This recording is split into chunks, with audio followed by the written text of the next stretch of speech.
With Miranda Khan, J.D. Hayworth back with you now on America's Forum. Miranda, it is worth noting that President Obama recently met with Muslim Americans. The theme of the meeting at the White House, stopping discrimination against American Muslims. The meeting was closed door. No press was allowed, and it didn't include a list of participants, and many are concerned about why this meeting was so secretive. Joining us now to talk more about it, Nezar Hamze, the Regional Operations Director for CAIR Florida. Nezar, thank you very much for your time. We should also note that our friend Pete Hoekstra, my former congressional colleague, is at Newsmax Washington. He'll also get in on the discussion. Sure. A private meeting for an issue so important to all Americans. Shouldn't this meeting again have been public? It should have. You know, it really should have been a public. I don't know what they spoke about, just like a lot of people don't know what they spoke about. There were people that were selected to go to this meeting. The mainstream Muslim community was not invited, nor were any representatives from the mainstream American Muslim community. Anybody from your organization? I don't believe that there was anybody from any CARE chapter in the entire country that was invited. So, CARE is the federation, the largest federation in the country. We have the most representation, the most support, and we weren't invited. So, I don't know. I don't know what was discussed. You seem surprised by all of this. Well, it's important to really bring it to the ground. And when you're talking about the administration, they have to use the mainstream. They have to reach the masses. So if you invite one or two or three people, that's great. But you know what? Let's invite the organizations that can make a difference and do something on the ground. Let me bring in my old congressional colleague, Pete Hoekstra from Newsmax Washington. Pete, in the wake of 9/11, it was another president, at that time George W. Bush, who went to great lengths to talk about Islam being a religion of peace and separating out terrorists from mainstream Muslims. It seems in retrospect, and despite one person calling for the extreme notion of detention centers like we saw with Japanese Americans during World War II, most people have stayed away from that. Politically, do you think there was more of a political angle to the president sitting down to talk about discrimination against Muslims in a closed setting, or what could be his justification?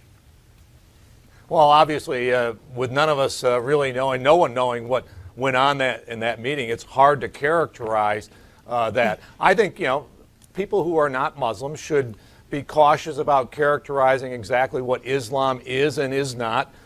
Clearly now in the Middle East, you've got King Abdullah in Jordan, you've got religious leaders in Egypt, you've got many religious leaders throughout the Middle East who are aggressively condemning radical jihadists, the jihadist movement, terrorist organizations like ISIS, and it's now time for their counterparts, Muslim Islamic organizations in the United States, to condemn the organizations that promote jihad and terrorist activity in the Middle East, in Europe, and in the United States. It's time for these organizations. It's time for an organization like CARE to start condemning the Muslim Brotherhood, to condemn Hamas and Hezbollah. It's not good enough just to condemn terrorist activities. It's time for these organizations to stand up and condemn the organizations that promote and carry out these attacks.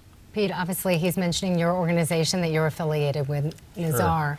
Pete, Miranda, I've been on the show many, many times. Right. For many years, we have completely condemned terrorism and these senseless acts of violence. This recent situation in Jordan was barbaric, inhumane, and for anybody to equate that with any religion is completely absurd.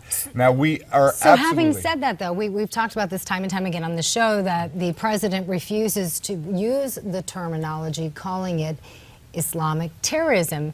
Can you briefly talk about, your thoughts on that? Is he justified in doing that? Does that make sense? 40 seconds here on this. Sure. Islam doesn't teach barbarism and humane treatment, right? Islam is a path to peace. Now, it's a misnomer, Islamic terrorism. It doesn't make any sense. These are criminal acts by criminal thugs. That's it. They're trying for regional power, and they are trying to gain land, and that's what's going on. They can use any undertone that they want. They can say the religion says this or this religion says that. It's just absurd. It's malarkey. It has nothing to do with anything that's any mainstream belief. Well, with that in mind, because it is so important to drill down further on this, we want to continue the discussion. So we'll ask you to stay with us. And also, Pete Hoekstra in Washington has a couple of things he wants to bring up. It is a discussion that is long overdue. It may be some territory covered before, but it's important to cover it again, and we will do so as America's Forum continues on Newsmax TV.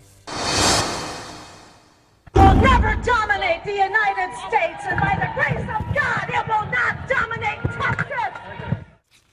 An angry protester disrupting an observance billed as Texas Muslim Capital Day. We're back now on America's Forum to continue our discussion. Along with me on the anchor desk, Nezar Hamze, the Regional Operations Director for CARE Florida, also checking in from Washington, D.C., and our Newsmax facilities there, former Congressman Pete Hoekstra, who is with us this morning. Nezar, the challenge is that it would seem just to me post 9/11, there have been efforts to say, look, not everyone who is Muslim is involved in terror, almost a collective action to bend over backwards, and yet in the wake of certain developments, perhaps not you personally, but some associated with CAIR are quick to remind us, hey, you got to beware an anti-Islam bias getting into your concerns. Sure. Do you see the paradox of the politically correct in this context? You know, I do, JD, and I first want to take a moment and thank you for giving the American Muslim community a voice. It's very important, and I appreciate it. CARE is not a monolithic organization. The situations that you were talking about, they're very liberal, viewpoints, and not everyone in our organization thinks like that. Me, myself, I'm very conservative. I don't think like that. I think that there are issues that need to be dealt with, and it's important that your viewers know that. Right? While we do stand strong for the Constitution and civil rights, there's very different ways how that's approached. So there is an issue with anti-Muslim bigotry and discrimination, but there's also another issue, and there's an issue of extremism, and we need to deal with that. Yeah, I think and I appreciate those comments. I mean, what you're seeing here, and this is happening now in the Middle East. It is the Muslim clerics, the leading Muslim clerics in the Middle East, who are recognizing and they are taking on this radical version of Islam, and they are condemning it, calling it satanic terror, and these types of things. The Muslim clerics are recognizing that the Islamic State, as it's being called by the folks who are part of that movement, they're being condemned by the folks in the Middle East. It's now time for the organizations, the Muslim organizations in the United States, to do the same thing, condemn the Islamic State and recognize, as the Islamic clerics in the Middle East are doing, that this is what is threatening Islam. Do you agree with that or not? Well, I mean, it's not threatening, Pete, it's not threatening Islam. It's threatening humanity. The religion itself is not going to be affected one way, shape or form. It's our safety and security is what's being affected, and here to bring it home, our American way of life. So it is something that as you mentioned, all of the religious leaders are engaging in and recognizing, saying that this murderous cult, this inhumane treatment has no basis in Islam, and they're calling for what it is. They're calling them murderers. King Abdullah of Jordan, who today is talking about going into battle, being part of the airstrikes, apart from his role as monarch, or perhaps because of it, at the UN, made an appeal for interfaith harmony, came to our congressional prayer breakfast, spoke of the pluralism within the Kingdom of Jordan.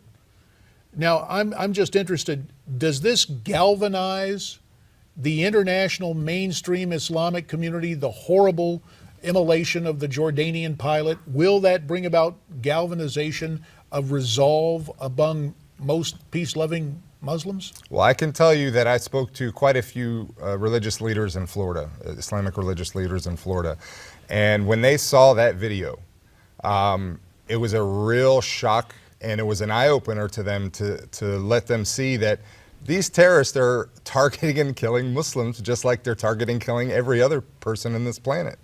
So yes, absolutely. It is waking everybody up.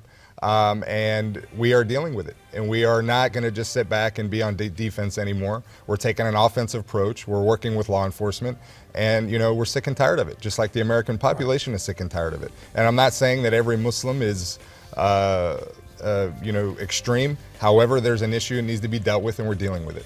And we will have to leave it there. Nezar Hamze, we thank you for your time. Pete Hoekstra, thanks very much. When we come back, Dan Gaynor on the Brian Williams affair. Stay tuned.